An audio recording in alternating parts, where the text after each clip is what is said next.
தாய் தவில் உறவுகளுக்கு வணக்கம். மாதந்தோறும் பணம் வழங்குவதை நிறுத்தியது திமுக. மாதந்தோறும் பணம் வழங்குவதை நிறுத்தியது திமுக என்ற தலைப்பில் இந்த காணொலியை காண்கிறோம். கடந்த 5 ஆண்டு காலம் திமுக ஆட்சியில் இருந்துச்சு. பொற்கால ஆட்சின்னு சொல்லலாம். ஓஹோன்னு இருந்துச்சு திமுக ஆட்சி.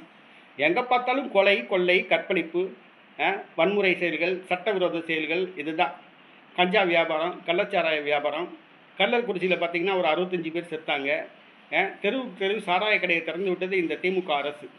ஆனால் மலைகள் வெட்டி கடத்தப்பட்டது, ஆத்து மணல் கடத்தப்பட்டது, நீர்நிலைகள் அழிக்கப்பட்டன, விவசாயம் அழிக்கப்பட்டது.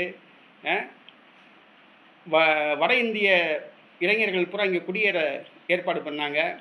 எல்லா சட்டவிரோதமான மக்கள் விரோத ஆட்சி நடத்தினது இந்த திமுக. இதை யார் யார் கண்டித்து பேசுகிறாங்களோ அவங்க மேலே அவதூறு பரப்புறதுக்காக வேண்டி திமுக மாதந்தோறும் ஒரு ஃபண்டு ரெடி பண்ணிச்சு. ஃபண்டு இப்போ பார்ட்டி ஃபண்டுங்கிற மாதிரி ஃபண்டு. என்ன ஃபண்டுன்னு கேட்டால், யார் யார் திமுக ஆட்சியை குறை சொல்கிறாங்களோ அவங்கள பற்றி அவதூறாக பேசுகிறதுக்காக வேண்டி சமூக வலைதளங்கள் நடத்துகிறவங்களுக்கு மாதம் மாதம் ஒரு தொகை சம்பளமாக கொடுத்துச்சு. உதாரணத்துக்கு பார்த்திங்கன்னா சீமான் இருக்காப்புல. சீமான் தமிழக அரசை, திமுக அரசை குறை கூறுறாப்புல, ஊழலை குறை எடுத்து சொல்கிறாப்புல, திமுக ஆட்சியின் அவலங்களை எடுத்து சொன்னாப்புல. உடனே சீமான் மேலே அவதூறு பரப்பணும் அப்படின்ட்டு விஜயலட்சுமியை கூட்டிகிட்டு பணத்தை கொடுத்து பேச வச்சாங்க. அதே மாதிரி சில யூடியூப் சேனல்கள், சில தனியார் தொலைக்காட்சிகள், சமூக வலைதளங்கள் இவங்களை மாதந்தோறும் பணம் கொடுத்து சீமானை பற்றி அவதூறாக பேச வச்சாங்க. சீமானை காலி பண்ணிடணும், இவன் நம்ம ஆட்சியை பற்றி ரொம்ப குறை கூறிகிட்டு இருக்கான் அப்படின்ட்டு சீமானை உண்டு இல்லைன்னு பண்ணாங்க. இந்த முக்தார், இந்த யூடியூப் ரூட்டர்ஸ், இந்த மாதிரி இவங்களுக்கெல்லாம் பணத்தை கொடுத்து எல்லாமே பண்ணாங்க. இப்போ அது போக யார் யார் சில தலைவர்கள்லாம் திமுக ஆட்சி எதிர்த்து பேசுனாங்களோ அவங்க மேலே அவதூறு பரப்புகிற அந்த யூடியூப் சேனலுக்கு மாதந்தோறும் ஃபண்டு கொடுத்தாங்க. இந்த ஃபண்டுக்கு ஆசைப்பட்டு சில யூடியூப் சேனல்ஸு, அப்புறம் பார்த்திங்கன்னா தனியார் சமூக வலைதளங்கள், தனியார் தொலைக்காட்சிகள் இவங்களாம் திமுக கிட்ட ஃபண்டு வாங்கிட்டு அவங்க அவதூறு பரப்புறதை வேலையாக வச்சாங்க. இப்போ 5 வருஷம் முடிஞ்சு போச்சு, திமுக ஆட்சி முடிஞ்சு போச்சு. இப்போ திமுக எதிர்க்கட்சி. அடுத்து திமுக ஆட்சிக்கு வருமாங்கிறதே சந்தேகம். ஏன்னா கடைசி திமுக முதலமைச்சர் மு.க. ஸ்டாலின் தான் சொல்லணும். ஒரு திராவிட கோட்டை உடைச்சி நொறுக்கப்பட்டது அதிமுக. அடுத்து திராவிட கோட்டை திமுக தான். அந்த திமுக அடுத்த சட்டசபையில் கண்டிப்பாக அடித்து நொறுக்கப்படும்.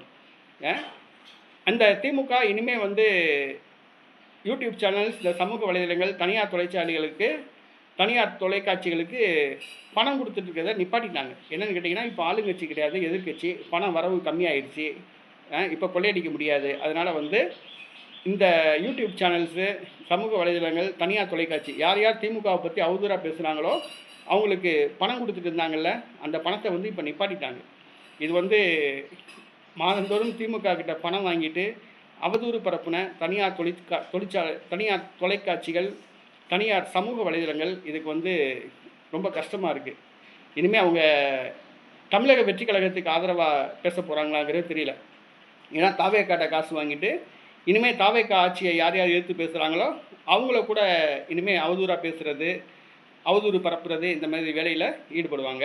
இப்போ கடந்த 5 ஆண்டு காலமாக திமுக ஆட்சியை விமர்சித்த அரசியல் தலைவர்களுக்கு எதிராக அவதூறு பரப்பிய தனியார் தொலைக்காட்சிகள், சமூக வலைதளங்களுக்கு பணம் கொடுத்ததை திமுக நிப்பாட்டிடுச்சு.